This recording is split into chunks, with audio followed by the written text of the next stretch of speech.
Innal hamdalillah nahmaduhu wa nasta'inuhu wa nastaghfiruh wa na'udzu billahi min shururi anfusina wa min sayyiati a'malina. Man yahdihillahu fala mudilla lahu wa man yudlil fala hadiyalah. Asyhadu an la ilaha illallah wahdahu la syarika lah wa asyhadu anna Muhammadan abduhu wa rasuluhu amma ba'd. Qala Allah Ta'ala fil Qur'anil Karim, a'udzu billahi minasyaitonir rajim. Syahrul Ramadan alladzi unzila fihi al-Qur'an hudan lin-nasi wa bayyinatin minal huda wal furqan. Wa qala an-nabiy sallallahu alaihi wasallam, al-mu'minu alladzi yaqra'u al-Qur'ana wa ya'malu bihi kal-utrujah Tomuha toyibun, warihuha toyibun. Wal mu'minu alladzi la yaqra'ul Qur'an wa ya'malu bihi katamrati. Tomuha toyibun, wala rihalaha. Wa mathalul munafiqi alladzi yaqra'ul Qur'an karraihana. Rihuha toyibun, wa tomuha murun. Wa mathalul munafiqi alladzi la yaqra'ul Qur'an kalhantolah. Tomuha murun, warihuha murun. Ikhwati iman jamaah hadirin wal hadirat rahimakumullah. Alhamdulillah pada maghrib ini kita masih diberikan kesempatan oleh Allah Subhanahu wa taala untuk memenuhi salah satu kewajiban kita, yaitu thalabul ilmi. Mudah-mudahan niat yang tertanam di dalam hati kita seterusnya ibtiqu amardhatillah, juga langkah kita dari rumah masing-masing sampai ke masjid ini dicatatkan oleh Allah Subhanahu wa taala jadi amalan makbulan sekaligus menjadi kifarat bagi dosa-dosa kita semua. Ikhwati iman jamaah hadirin rahimakumullah. Mohon maaf sebelumnya yang seharusnya membahas tafsir surat Al-Lahab dikarenakan materi belum selesai disusun, dan itu sangat begitu luar biasa pelajaran-pelajaran di surat Al-Lahab, khususnya hubungan bersosial dan bertetangga. Jadi bagaimana Allah Subhanahu wa taala nanti menggambarkan kecelakaan terhadap keluarga Abu Lahab beserta istrinya. Nah, itu yang akan menjadi pelajaran besar untuk kita semuanya nanti di tafsir surat Al-Lahab. Maka untuk sekarang saya akan membahas masih berkaitan dengan Al-Quran, yaitu keutamaan membaca dan menghafal Al-Quran, yang insya Allah kita akan bahas sekarang. Nah, tapi seperti biasa kita akan coba baca kembali surat Al-Lahabnya. Tetap kita tilawah terlebih dahulu, ya, surat Al-Lahab. Nah, hafal Pak surat Al-Lahab? Hafal ya. Kabar. Oke. Surah Al-Lahab. Baik, seperti biasa saya terlebih dahulu, kemudian Bapak Ibu.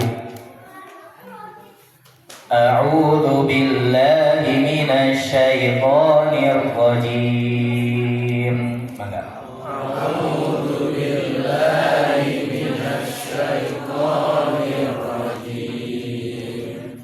Bismillahirrahmanirrahim.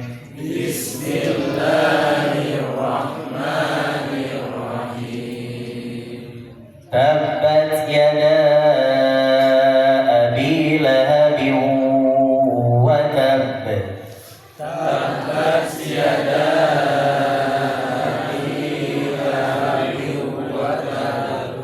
Ya, coba diperhatikan. Kumahanya ngerangkang ya. Oke, baik. Karena bapak-bapak sudah hafal, Moyana kena tiasa ngabayangkeun. Ya, yada itu ada halis di sana.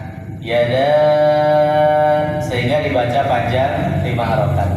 Kemudian lahabiu wa di sana hukumnya idgham diguna, sehingga harus ditahan terlebih dahulu karena wa bertasdid sebelumnya ada tanwin lahabin. Nah, itu yang menyebabkan wa-nya ditahan. Kemudian di akhir surat Al-Lahab itu huruf ba. harus kol-kolah. Tapi cara mengkol-kolahkan di ayat yang pertama itu tidak boleh langsung dikol-kolahkan karena ada tasdid, sehingga ditahan terlebih dahulu watab watab. Jadi ditasdidkan dulu. Oke, kita ulangi. Tabbat yada abi lahabin wa tabb. Enggak. Tabbat yada abi lahabin wa tabb. Ma aghna anhu maluhu wa ma kasab.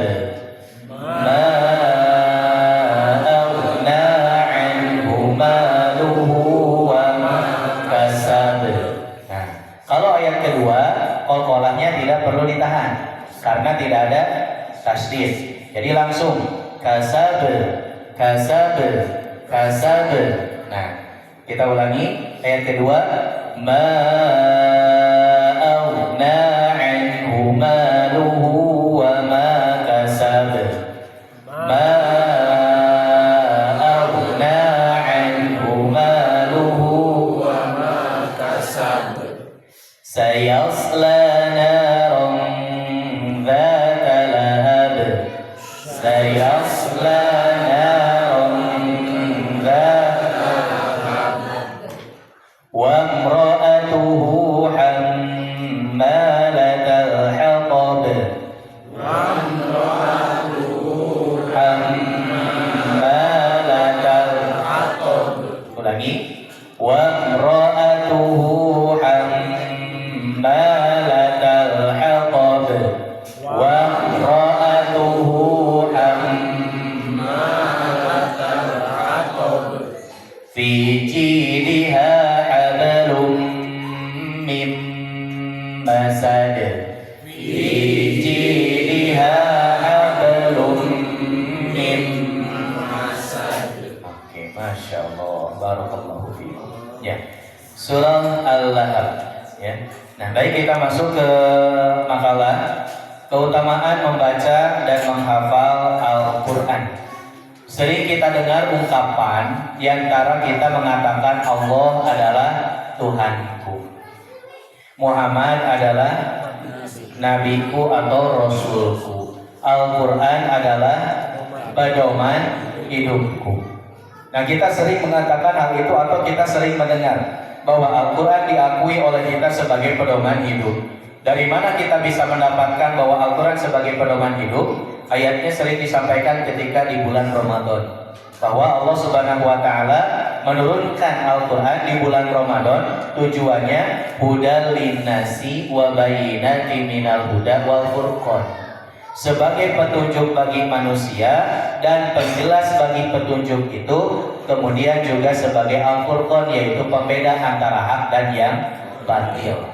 Coba kita perhatikan, bisakah kita mempertanggungjawabkan ketika kita mengatakan Al-Quran adalah pedoman hidupku? Sejauh mana Al-Quran sudah dijadikan pedoman hidup untuk kita? Cikumaha cara ngabuktos ginana. Termasuk sering juga ada orang yang mengatakan, abi ngamalkan Al-Quran, saya sudah mengamalkan isi Al-Quran. Tapi ternyata tidak semudah itu.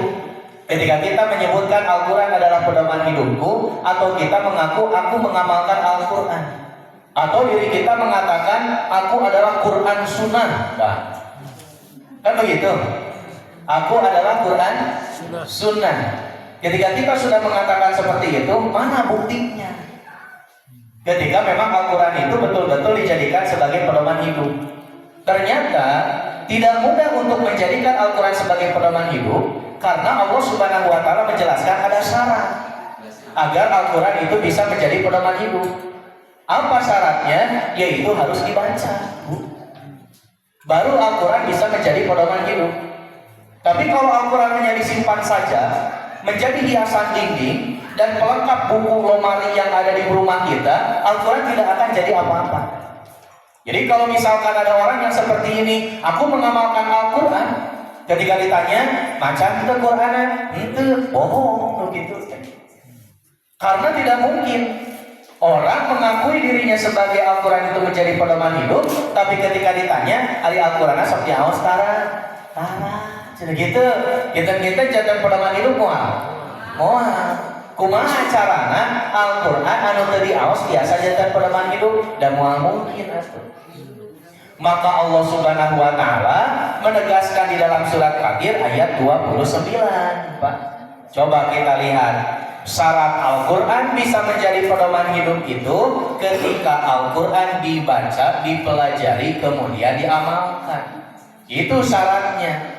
Dan Allah sendiri yang mengatakan di dalam surat Fatir ayat 29, Innal ladzina yatluna kitaballah wa aqamus shalah wa anfaqu mimma razaqnahum sirran wa alaniyatan yarjuna tijaratan lan tabur. Kata Allah, innal ladzina yatluna kitaballah. Sesungguhnya orang-orang yang membaca kitab Allah, tah eta syaratna. Jadi orang yang membaca kitab Allah, mereka akan mendapatkan pengetahuan, yaitu ilmu. Jadi sebaliknya kalau orang tidak membaca Al-Quran, mereka ilmu di mana? Gitu maksudnya.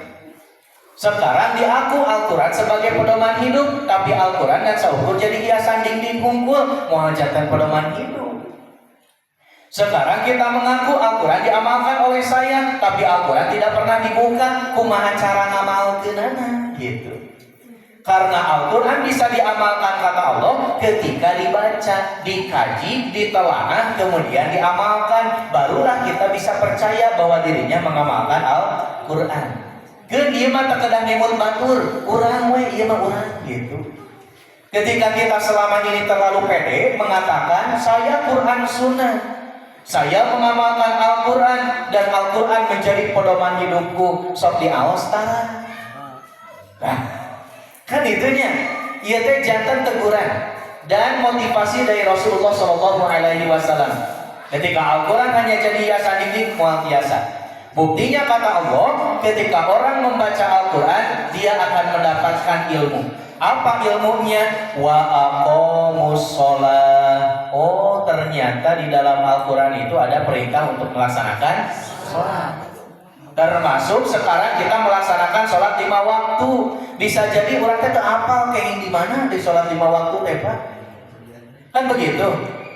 Nah, ketika kita ditanyakan, hari Ibu sholat 5 waktu kayak di mana? Halo, ada ya gitu. Nah, kan jawabannya pasti seperti itu. Dari Al-Quran. Hasil di mana Ibu terang di Al-Quran ayat sholat 5 waktu? Hasil dari membaca, tuh baru nyambung gitu, Pak. Jadi ketika kita membaca Al-Quran pasti mendapatkan ilmunya. Wa aqamus shalah. Bahkan orang yang membaca dan menelaah bukan hanya memaknai oh perintah sholat tunggu, tapi memaknai dari segi kalimatnya aqamus shalah. Kenapa Allah Subhanahu wa taala sampai mendahului kalimat as-shalat itu dengan aqamu? Kan begitu. Imam Ar-Raghib Al-Asfahani menyampaikan di dalam kitabnya Mu'jam Mufradat Al-Fadhil Quran bahwa Allah Subhanahu wa taala menyebutkan kalimat salat ada 2 bentuk. Yang pertama ada yang didahului oleh akimu, yukimuna, mukimina, aqamu, yukimus shalah. Yang akar katanya sama dari koma yakumu yang artinya mendirikan. Ada juga Allah Subhanahu wa taala menyebutkan kalimat salat tanpa didahului dengan kata-kata yang tadi. Apa maksudnya? Kata Imam Ar-Raghib Al-Asfahani, ketika Allah Subhanahu wa taala mendahului kalimat as-shalah dengan aqamu, yuqimuna dan mukimina atau sejenisnya, disitulah Allah sedang memuji orang yang benar di dalam sholatnya. Tuhnya. Bukan kaki tuntah. Kayak di mana eta teh? Hasil membaca. Upami teu dibaca mah moal terang. Ayeuna pede urang, Al-Quran adalah pedoman hidupku. Sok diaos tara. Atuh kumaha? Jantan pedoman hidup na oke kan begitu. Tah ieu teh jantan tanggung jawab urang. Ketika kita mengatakan hal yang seperti itu, padahal Allah Subhanahu wa taala benar-benar Al-Quran menjadikan pedoman hidup untuk kita, tapi ternyata syaratna kurang tidak dipenuhi. Kemudian juga orang yang membaca Al-Quran mendapatkan lagi ilmu. Apa ilmunya? Wa anfaqu mimma razaqnahum sirran wa alaniyatan. Oh, ternyata di dalam Al-Qur'an itu ada perintah untuk berinfak. Bagaimana cara berinfaknya? Sirron, secara sembunyi-sembunyi. Wa alaniyatan, secara terang-terangan. Tuh, ternyata boleh Pak berinfak secara terang-terangan. Kayak di mana orang terangnya? Di Al-Qur'an. Dari mana kita bisa tahu di dalam Al-Qur'an ada ilmu seperti itu? Hasil nyambungnya. Nah, gitu ya teh. Jadi awas ketika kita menyebutkan Al-Qur'an sebagai pedoman hidup atau kita mengamalkan Al-Qur'an tos dipenuhi acan syaratnya, pilih hanya sebatas aku-akuan hukul, tapi ternyata tidak bisa dibuktikan. Mumpung ayeuna masih di alam dunia gitu. Ayeuna aya oge jalmi bu anu senang dengan Al-Qur'an tapi tara dibaca Al-Qur'an teh. Naon senang dengan rupa Al-Qur'an hukul. Apalagi dengan sekarang atuh terbitan Qur'an teh meuni bagus. Aya anu warna beureuh, aya anu warna emping, aya anu warna ungu, aya anu warna merah, kuning, hijau, di langit yang biru. Di pesenan tiap terbitan teh atuh. Tapi hanjakal tara diaos, maka Al-Qur'an tidak akan jadi apa-apa gitu. Ibu, naon ibu meseran Qur'an? Ah, iya mah kamu nyingsieunan we. Nyingsieunan naon? Ayeuna upami tujuanna nyingsieunan jurig, da jurig ke moal sieun atuh. Gitunya cek jurig teh, cenah loba Qur'an tara dibaca mah teu sieun, kitu eta teh. Apal atuh. Nah, ayeuna ibu aya kaligrafi misal di rumah aya kursi. Surat Yasin.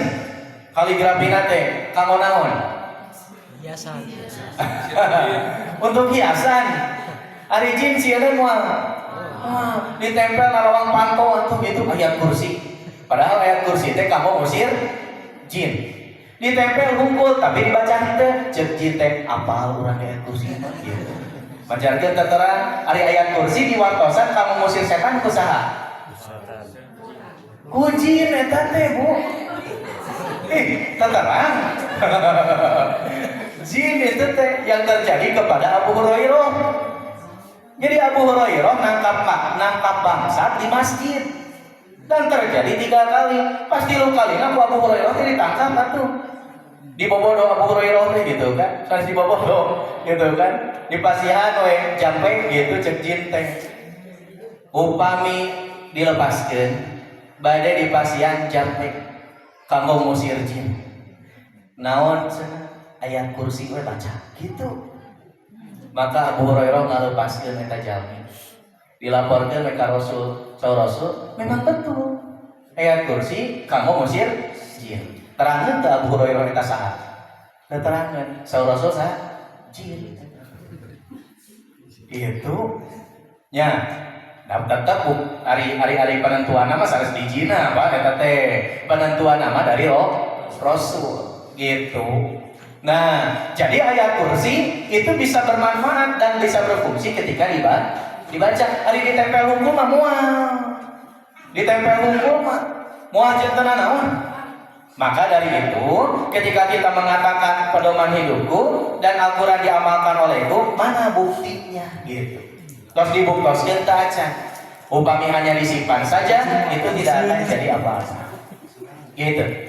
Kemudian coba kita lihat di dalam tafsir Ibnu Katsir jilid ke-5 halaman 545. Yukhbiru ta'ala an ibadihil mu'minin. Allah menceritakan tentang hamba-hambanya yang beriman. Siapa hamba yang beriman itu? Alladzina yatluna kitabahu, yaitu orang-orang yang membaca kitabnya. Wa yu'minuna bih, dan mengimaninya. Tidak hanya itu saja, wa ya'maluna bima fihi, dan mengamalkan isi Al-Qur'an. Tah itu orang mukmin eta.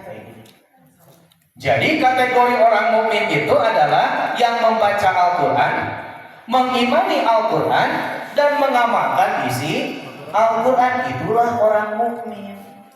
Sekarang hanya mengaku saja mukmin, tapi Al-Qur'an tara dibaca. Kinten-kinten kumaha dan apa yang layak untuk disebut seperti itu gitu. Tapi engke ku Rasulullah Shallallahu Alaihi Wasallam dijelaskan perumpamaan orang yang membaca Al-Quran. Coba kita lihat nomor keempat. Rasulullah Shallallahu Alaihi Wasallam menyampaikan di dalam hadis riwayat Bukhari dari Abu Musa Al-Ash'ari, al-mu'minul ladzi yaqra'ul Qur'an. Ada orang yang beriman, dia senang membaca Al-Quran, Pak. Wa ya'malu bi, dan satu paket itu teh pasti bisa mengamalkannya. Jadi membaca Al-Quran pasti tiasa ngamalkeun, eta teh sapaket ngaos sareng ngamalkeun. Teu tiasa ayeuna ngamalkeun hungkul ari macana henteu. Tiasa terang di mana ngamalkeun Quran ari bacana henteu mah. Hasil dinu maca itu bisa mengamalkan Al-Quran. Itu kata Rasul. Yang pertama, orang yang beriman membaca Al-Quran dan mengamalkannya. Diberikan perumpamaan. Apa perumpamaannya? Kal utrujah, seperti buah utrujah. Yang seperti apa buah utrujah? Muha toyibun, warihuha toyibun. Rasanya manis dan aromanya pun wangi. Buah naon? Halo. Buah naon? Nah, di ulama sebenarnya no amisnya sengit. Nah, eta teh perumpamaan orang yang beriman membaca Al-Quran dan mengamalkan. Kemudian yang kedua kata Rasul, ada juga ternyata orang yang beriman tapi teresep maca Quran. Al-mu'minul ladzi la yaqra'ul Qur'an, kata Rasul. Ada orang yang beriman tapi dia tidak membaca Al-Qur'an. Henteu. Maka sapaket Pak, wa ya'malu bi, saran moal tiasa ngamalkeunana. Tuh, gitu. Eta teh saur Rasul. Jadi sinkron gitu kan. Orang yang membaca Al-Qur'an tiasa ngamalkeun. Orang yang tidak membaca Al-Qur'an moal tiasa ngamalkeun. Maka diberikan perumpamaan oleh Rasul, kata roti seperti buah kurma. Nukumaha buah kurma teh? Tomuha toyibun wala rihalaha. Rasa nama amis tapi tidak ada aromanya. Betulnya? Aya kurma no aromaan? Sayanya, aya. Jadi kurma itu manis tapi tidak ada aromanya. Nah, inilah yang dikhawatirkan oleh Rasul, Bu. Nanti umat Islam di akhir zaman. Rasul memberikan perumpamaan umat Islam itu seperti hidangan yang ada di tengah piring. Kemudian di setiap penjuru banyak orang yang mengambil hidangan itu sampai habis hidangan teh. Maka para sahabat bertanya kepada Rasulullah, "Ya Rasulullah, hal min qillatin nahnu yauma idin?" Ya Rasul, apakah kami pada waktu itu jumlahnya sedikit? Apa jawaban Rasul? Bal antum yauma idin kasir. Tidak, engkau pada waktu itu jumlahnya sangat banyak sekali. Di akhir zaman perkembangan umat Islam begitu luar biasa. Sekarang kita masih mengklaim Indonesia adalah muslim terbanyak, tapi menurut saya bukan lagi Indonesia. Muslim terbanyak di Eropa, di luar negeri sudah mulai berkembang Islam pesat, begitu luar biasa. Tapi kata Rasul apa? Walakinnakum gusaun kagusai sayil, tapi hanya saja kualitas keimanan kalian itu bagaikan buih di lautan. Siga busak, ibu upaminya se aya budahan, ayahnya cik ari budah kumaha? Ditiup ngapu, ditoel gitu. Nah, aya kualitasan teu aya. Teu aya. Nah, inilah yang dikhawatirkan oleh Rasul. Kenapa bisa seperti itu? Karena keimanannya tidak didasari dengan keilmuan, jauh dinu Al-Qur'an gitu. Ayeuna ngaku beriman, tapi ilmu-ilmu tentang keimanan teu dipelajari sehingga gampang terpengaruh nabu keimanan kita itu. Termasuk keislaman kita. Nah, dah jauh di sumberna. Al-Quran hanya sebatas hiasan dinding saja. Saya sering menyampaikan setiap bulan Ramadan itu aya iklan seorang pemuda nganggo sorban dina waktu Ramadan nyana Quran dina lomarina. Kesan pertama bagus, menunjukkan bahwa mengingatkan kita kudu rajin maca Quran. Tapi pas dicatat eta Quran kalah ditiup atuh.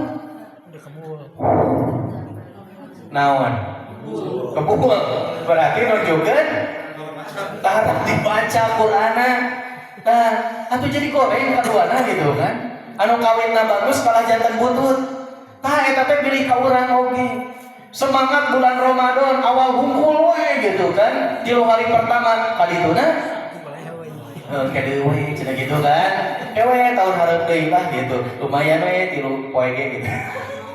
Nah, kita jangan pedoman hidup moal. Tidak akan pernah jadi pedoman hidup sama sekali. Kalau hanya seperti itu, maka Rasul memberikan perumpamaan begitu. Kenapa bisa terjadi kualitas keimanan orang di akhir zaman begitu? Satu, jauh dari sumbernya, sehingga ilmu tentang keimanan itu tidak mendasari dirinya. Dan Rasul memberikan juga penjelasan. Kenapa bisa? Karena pada waktu itu orang-orang muslim itu terjangkit penyakit wahan. Naon penyakit wahan teh? Hubud dunya wa karahiyatul maut. Cinta dunia dan takut mati. Jadi lamun dunia tos dicepeng ku anjeunna sieun eta teh. Sieun ditinggalkeun. Cepengan we gitu. Dan melupakan tujuan untuk akhiratnya. Seolah-olah ketika memegang dunia itu bisa dipakai oleh dirinya segala untuk apapun itu. Padahal ternyata nah itu. Jadi jangan sampai kita termasuk orang yang kedua, orang yang beriman, ngaku beriman tapi tersesat maca Quran gitu. Kemudian yang selanjutnya nomor ketiga, yaitu wa matalul munafiqil ladzi yaqra'ul Quran. Ternyata ada orang munafik dia senang membaca Al-Quran. Bahkan ternyata tidak hanya membaca unggul Pak, mengkajinya, menelaahnya, bahkan dia juga hebat dalam menafsirkan Al-Quran. Tapi hanya saja orang munafik tujuannya bukan untuk mengamalkan, tapi mencari cara bagaimana caranya kelemahan Al-Quran itu jauh dari kita.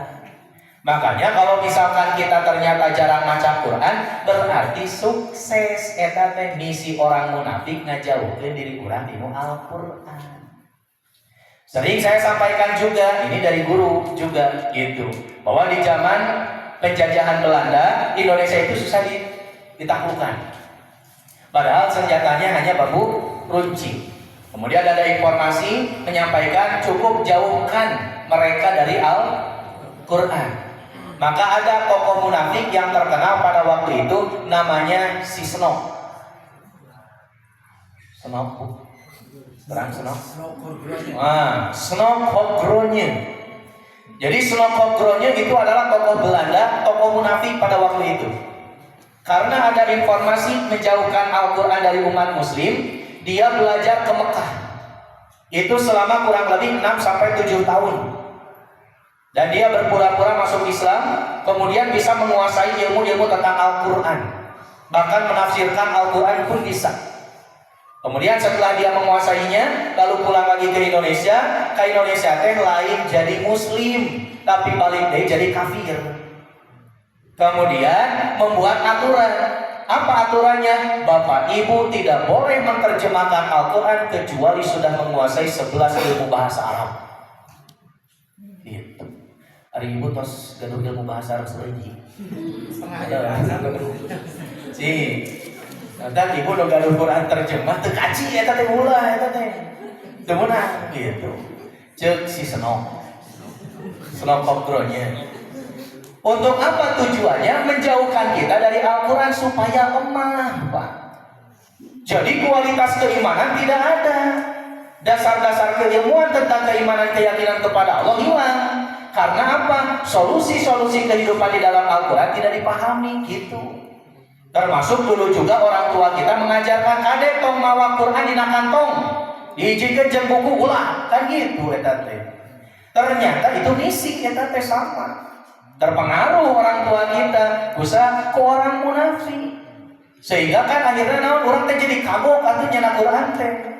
Henteu we Quran teh disimpan we hungkul di bumi, padahal boleh membawa Al-Quran di tas.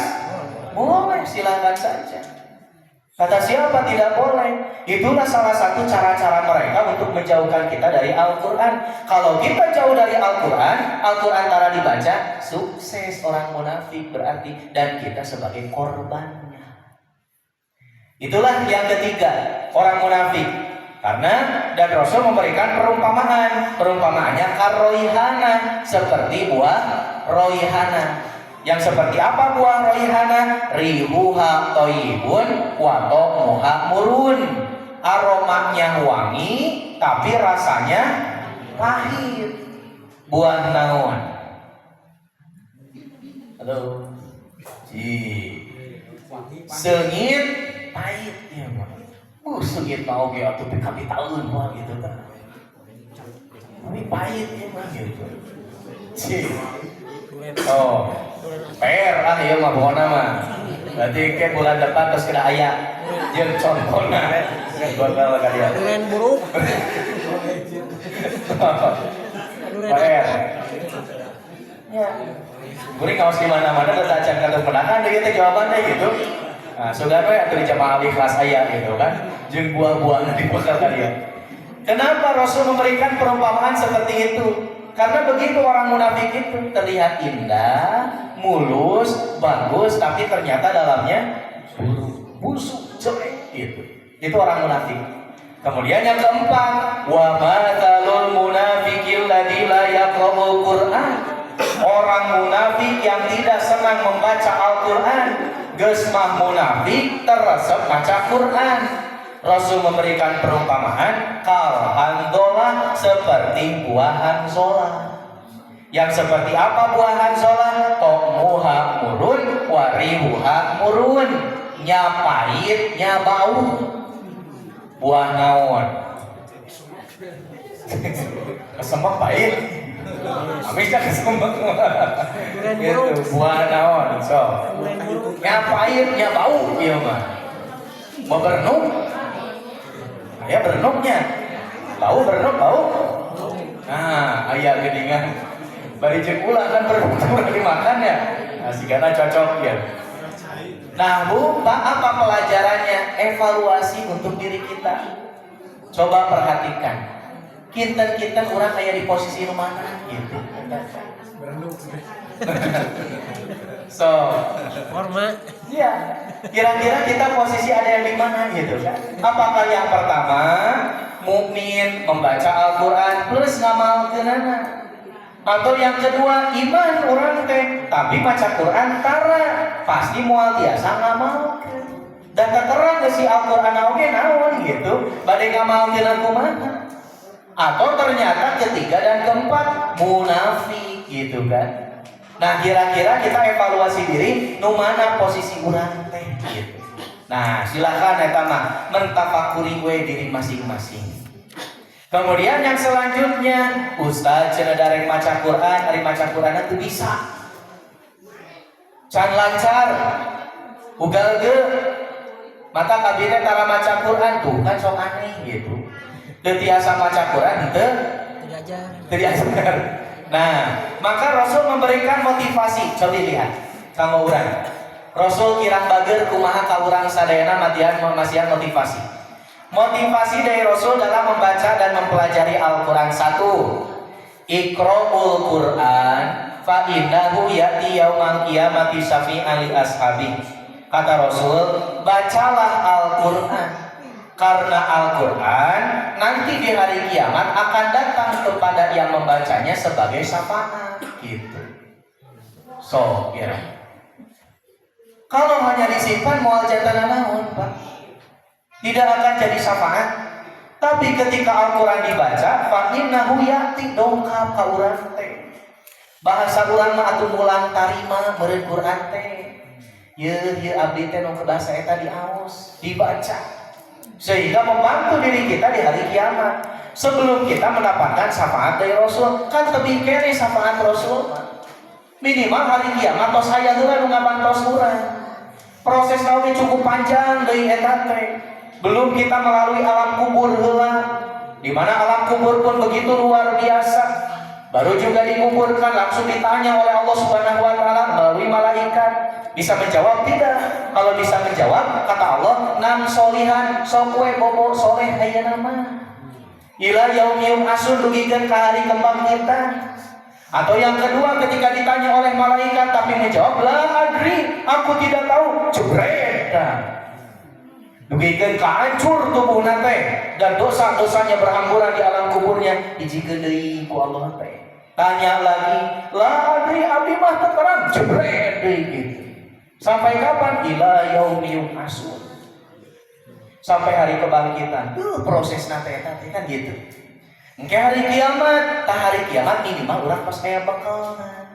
Naon bekalna teh? Sobat atuh balat anu bakal ngabantuan urang. Fa innahu yati yaumal qiyamah, Quran datang kepada kita syafi'an li ashabi, menjadi syafaat bagi sahabatnya, yaitu pembacanya.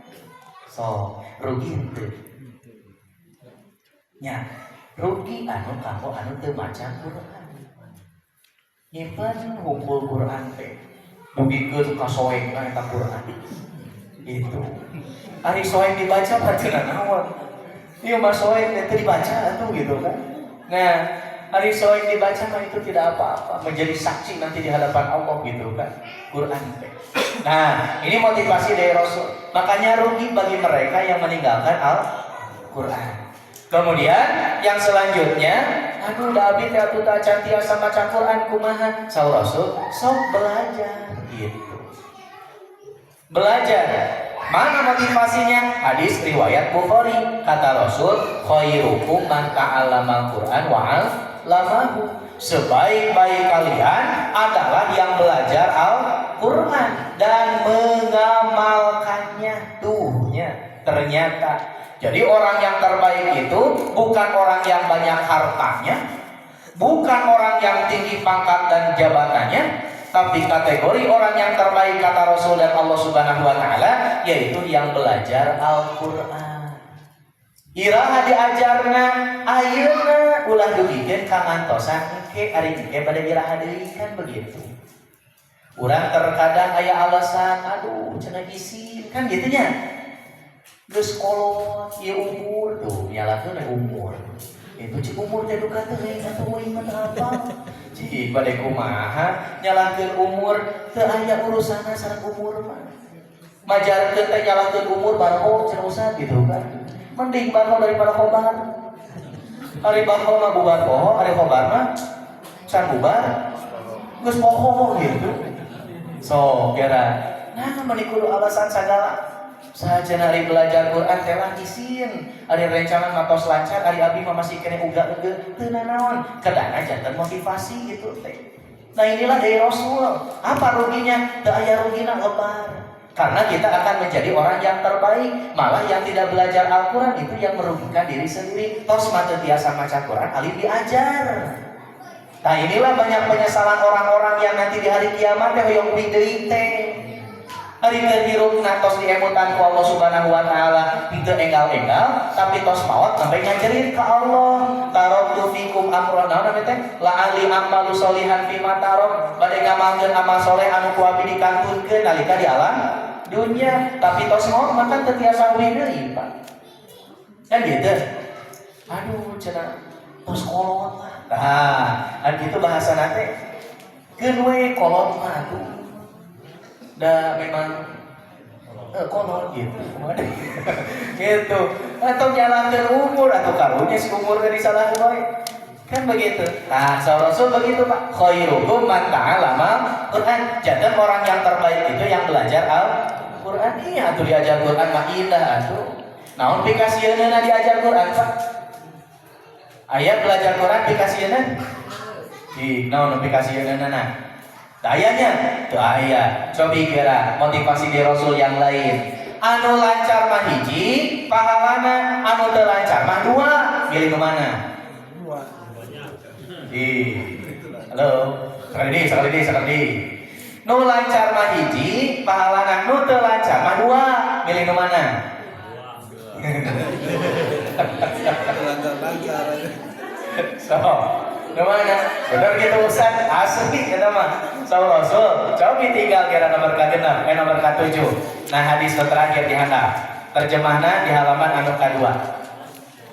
Saur Rasul, al-mahiru bil Qur'ani, orang yang sudah mahir membaca Al-Qur'an, ma'a safaratil kiromil baroroh, itu teh disatukan dengan malaikat yang mulia. Orang yang lancar membaca Al-Qur'an. Kemudian kata Rasul, walladzi yaqra'ul Qur'ana wa yatataqqau fihi, dan orang yang membaca Al-Qur'an terbatak-batak, uga-ege.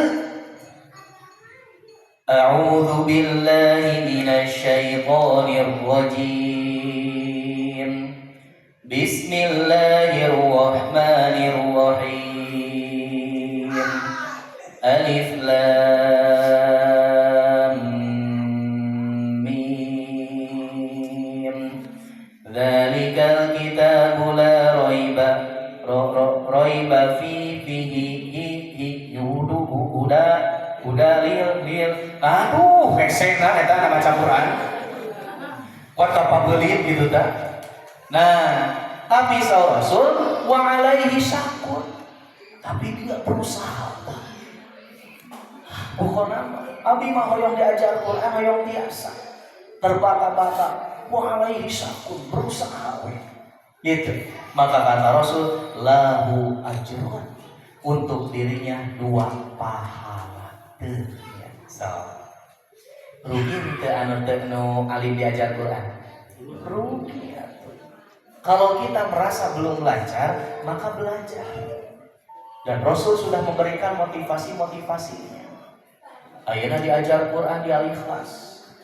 Ternyata di tes hiji-hiji. Nu paling di tesna, nu belah ditulur kayak kesana atuh. Nah, jauh kene di tesna teh gitu. Muncul we gitu teh. Padahal kaca manon aya di dieu. Jual api-api we gitu kan. Aduh ieu teh tinggal lu gitu. Ah, itu kan. Aya mau kaca manon, aduh salah sedih teh salah nyara kaca manon. Terus we kumaha we berbagai macam alasan terus disiapkan. Begitu. Pak, Bu, itulah indahnya belajar Quran. Nuju belajar Quran, Ustaz, aduh abi masuk diseung-seulikeun cenah kan gitu. Ieu maca teh, yo cakakak we belah gitu teh gitu kan. Keun we teu naon. Kita mah tidak ada urusan dengan orang yang menertawakan kita. Da urang mah urusan sareng Allah, belajar mah bukan dengan orang lain. Keun we teu kedah diambil perasaan. Abi Pak ngajarkeun Quran, teu aya sungkan nu teu cakakak, aya we nu nyakakak teh eta teh seuri teh. Tapi keun we karena sudah disampaikan tentang motivasi dari Rasul, tidak ada urusan dengan orang lain yang menertawakan. Biarkan saja. Malah orang teh kedah bingat, naon tinggalna teh? Ya Allah, tingalinya di mana mah jaman dulu we, ngadenge abi ngaji mah kuat kasili gitu kan. Kan begitu. So, nya kurang teh resep we begitu. Nah, itulah indahnya belajar Al-Qur'an. Tenang we gitu kan. Kita tidak ada urusan dengan orang yang menertawakan. Kemudian digigireun urang, aduh sajeuna eta mah nu gigireun abi mah meuni lancar, abi mah teu acan-acan isin ih teu kenging kitu. Kadang-kadang janten motivasi. Manya batur lancar ari-ari teu kan begitu. Proses lancar membaca Al-Qur'an teu tiasa instan, Pak. Butuh proses. Sim kuring wae makhorijul huruf 6 bulan eta teh. Makhorijul huruf hungkul dan latihan membacanya hanya surat Al-Fatihah. Di Ma'had Al-Furqan Wadirasatul Islamiyah Cibiu. Baru belajar masuk, bukan baru belajar, baru masuk kelas tahfidz di tes kuseh tahun teu beres-beres bujeng-bujeng hoyongkeun ka arojim atuh. Tepah. Nah salah we gitu kunaon gitu kan. Ternyata cara mengucapkan ain yang salah. Urang mah ngaoskeun ain teh masuk ke hidung kan gitu. Kan begitu. Kan gitu masuk ke hidung. Padahal makhorijul huruf ain itu bukan khoisum tapi al-halqu, tenggorokan. Sehingga tidak boleh masuk ke hidung. Tapi tilu dinten bujung-bujung hoyong ka arojim atuh hese au gitu. Itu kumaha itu salah wae gitu. Kalau san simkuring nuju di lembur mah asa panghadehna. Tapi tos kali itu mah aduh ya Allah geuningan kieu bacaan teh seueur dikoreksina. Ternyata salah pengucapan hanya ain saja yang seharusnya tidak boleh masuk ke hidung. Da urang mah diajar naon ge atuh ain teh siga ngahuapan budak. Kumaha cenah ain teh? Kan begitu. Padahal sanes eta teh salah begitu teh. Janten ain mah tidak masuk ke hidung. A'udzu.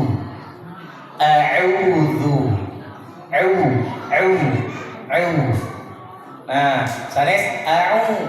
Kumaha ngatesna? Apakah masuk hidung atau tidak? Pencet pangambungna. Berarti masuk. Gitu.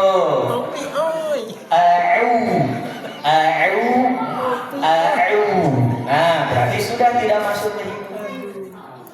Gitu eta teh. Aduh, gitu luar biasa. Kenapa sampai seperti itu? Karena bahasa Al-Qur'an apik, kenapa kita harus belajar? Alhamdulillahi rabbil alamin. Ain tah. Tapi ketika diganti Alhamdulillahi rabbil alamin, ketika dibacanya ain, alhamdulillah segala puji bagi Allah rabbil alamin, Tuhan semesta alam. Tapi ketika diganti alhamdulillah segala puji bagi Allah rabbil alamin, Tuhan rajanya penyakit. Tuh, nya. So, itu teh sahuruf. Nah, kenapa pentingnya belajar Quran? Makanya punten Pak, ketika kita belajar Quran, usah cenah hoyong aya tafsir di Al-Ikhlas nantong dites. Kumaha ieu teh? Hoyong belajar Quran tapi tong dites. Nya cenah sia disalahkeun gitu kan? Pak, ketika dites, itu teh kesempatan untuk mengoreksi bacaan kita. Kalau dibaca itu ternyata ada kesalahan, harusnya bersyukur. Naon alhamdulillah kapendak geuningan aya nu lepah. Berarti bisa jadi selama ini kita membaca Quran teh aya kalepatan ngan urang teu sadar gitu. Atuh namina oge di bumi atuh kan gitu. Wah, pokona mah bener we salah ge. Ya begitu.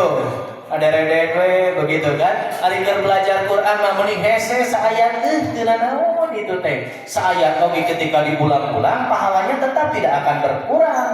Semakin banyak diulang semakin banyak juga pahalanya. Nah, begitu belajar Quran mah indah, resep gitu. Mung simkuring mah upami ngajarkeun Quran mah tara ngates, Bu. Tara abi mah bahagia mata tepi kasieun. Asli, serius. Saya punya jamaah majelis taksim itu di Ciherang, lewat rel setelah Masjid Al-Hamim, dekat bakso favorit. Nah, ibu-ibu biasanya kalau disebut bakso favorit langsung gitu. Oh, dirinya siap. Itu kan bakso favorit Ciherang, aya gang palilinya. Nah, lebet sakedik ka kanan, aya masih nate Al-Ihsan. Namina eta taksim tos 5 tahun. Sareng simkuring. Kusim kuring terus, Bu, hari ibu terbosan, kita sih 5 tahun. Jadi bener kan, tahu cek usah gitu. Alhamdulillah tuh, di ditu mah, nu belajar na oge, tuh aya nu sepuh di ditu mah. Di ditu mah yang sudah muda hungkul, bukan? Tuh aya nu sepuh gitu. Nantak saremana gitu jiwa na oge. Aya nu sepuh. Itu mah yang sudah muda hungkul gitu. Semangat jiwa na oge. Begitu udah 5 tahun atau anger we gitu kan, begitu gitu gitu, dikerieu we gitu kan, cakap we ibu-ibu teh we bahagia gitu kan. Itu belajar tasnya, kok mau pas belajar makhorijul huruf mah nu itu nu dites, nu itu si Suryan gitu kan, pokoknya mah aya we gitu kan, resep we gitu. Nah begitu, tenang we gitu kan. Jadi begitulah belajar. Tapi ieu mah puntennya rahasia atau dibeja-beja. Ya mah.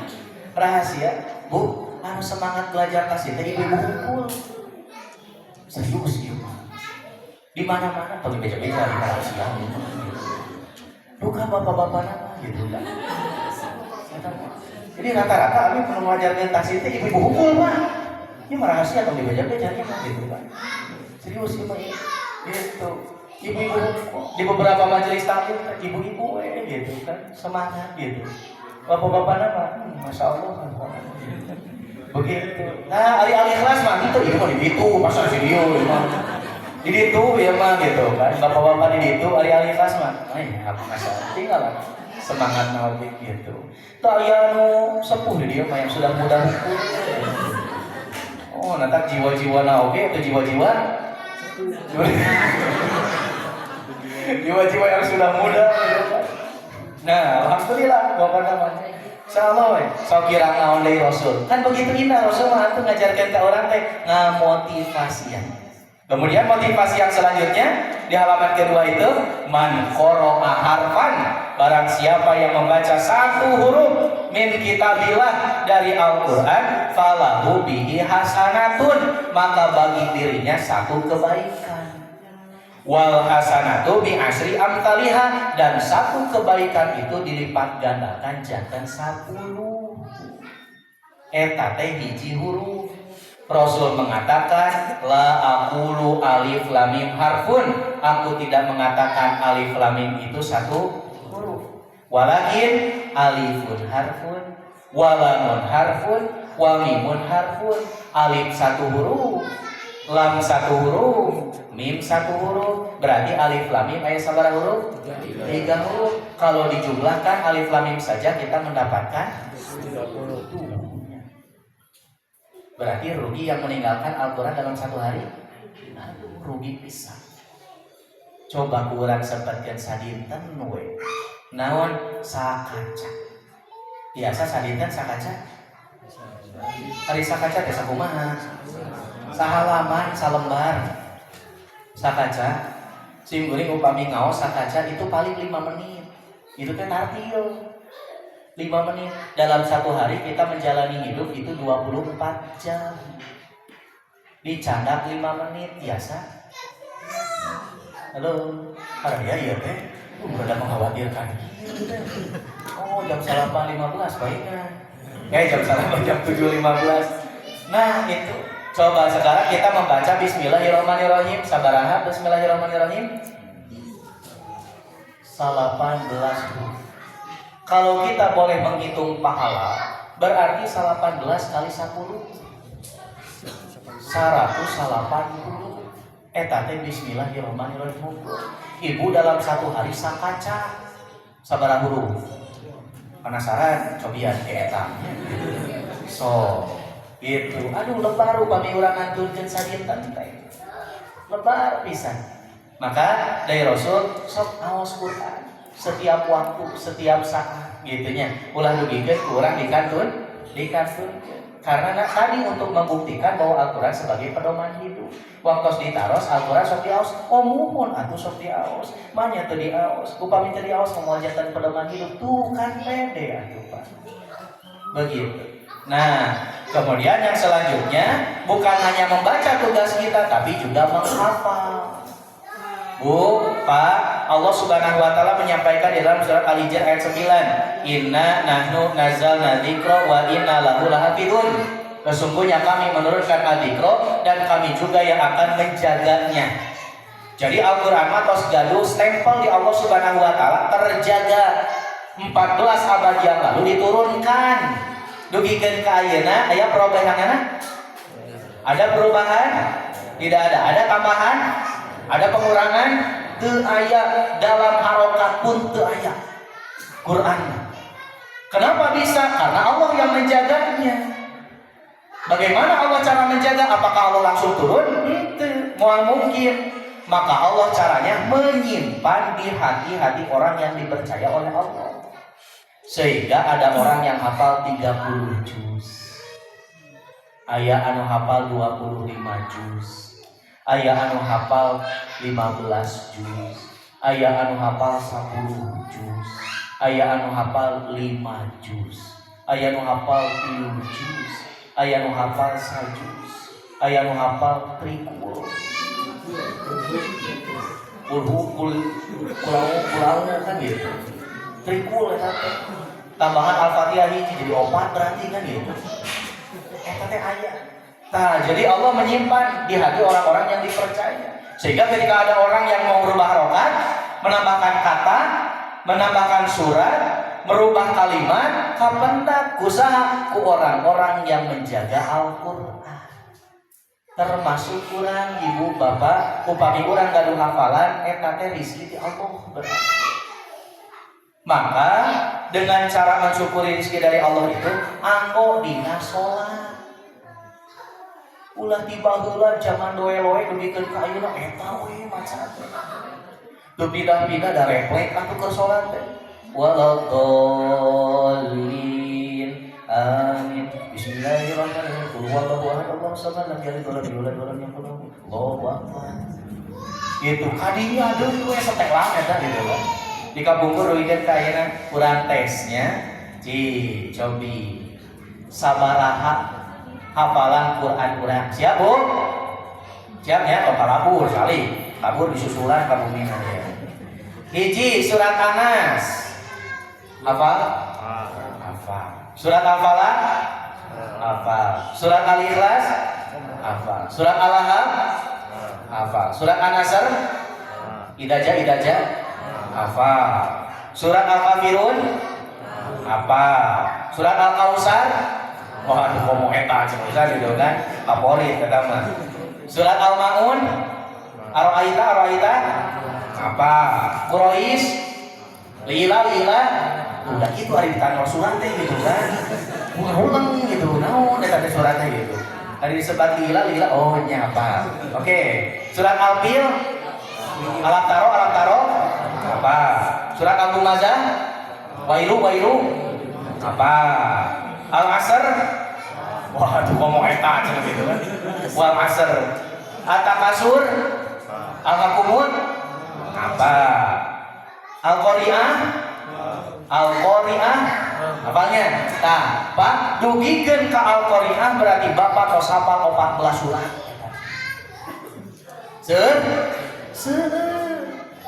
Nah, meni asa sakeutik gitu kan hafalan. Karena nu dibacana eta kene ti kabungkur.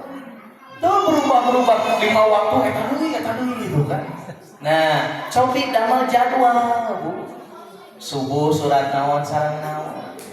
Zuhur surat naon sareng naon. Asar surat naon sareng naon. Maghrib surat naon sareng naon. Isya surat naon sareng naon. Kitu da Rasul ge sami membuat jadwal komo Rasul mah 30 juz.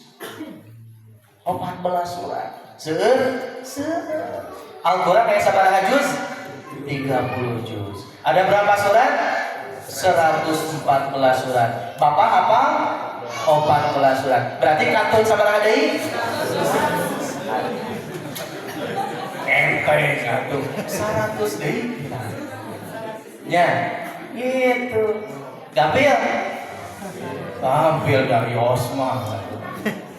Oke, nah eta maka Allah Subhanahu wa taala memperingatkan kepada kita melalui Rasul, ternyata jumlah hafalan menentukan kedudukan kita di surga Allah Subhanahu wa taala.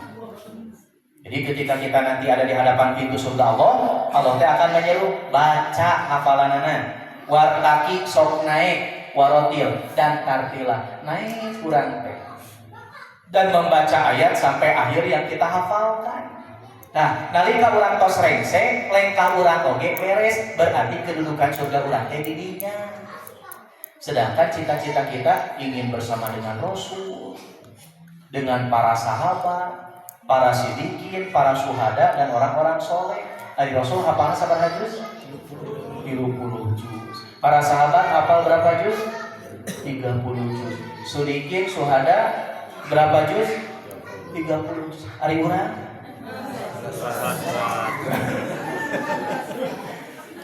ternyatanya modal naoge ya Allah kan begitu. Nah, maka inilah tugas kita bersama-sama. Tidak ada akhir dalam belajar Al-Quran. Sampai kapan? Sampai meninggal, itu adalah akhir untuk kita semua. Belajar Al-Quran urusannya dengan Allah, bukan dengan manusia. Maka enjoy dalam belajar Al-Quran. Lihatlah motivasi-motivasi yang diberikan oleh Rasul, bukan melihat pengaruh-pengaruh orang lain. Biarkanlah namina oge proses belajar. Siapapun pasti akan merasakan beratnya belajar dan beratnya mencari ilmu. Nah, itu yang harus kita nikmati. Dikarenakan sudah terlalu panjang, maka dicukupkan. Itu saja yang bisa disampaikan. Mudah-mudahan ini menjadi motivasi untuk kita dan teguran untuk kita. Dikhawatirkan kita selama ini merasa bahwa kita itu mengamalkan Al-Quran, tapi ternyata dalam pembuktiannya itu belum bisa kita buktikan. Aku qouli hadza wa astaghfirullah li wa lakum. Silakan makalah bisa dibekal oleh Bapak Ibu karena bahasan sudah selesai. Insya Allah untuk bulan depan kita melanjutkan bahasan tafsir Al-Quran. Aku qouli hadza wa astaghfirullah li wa lakum. Assalamualaikum warahmatullahi wabarakatuh.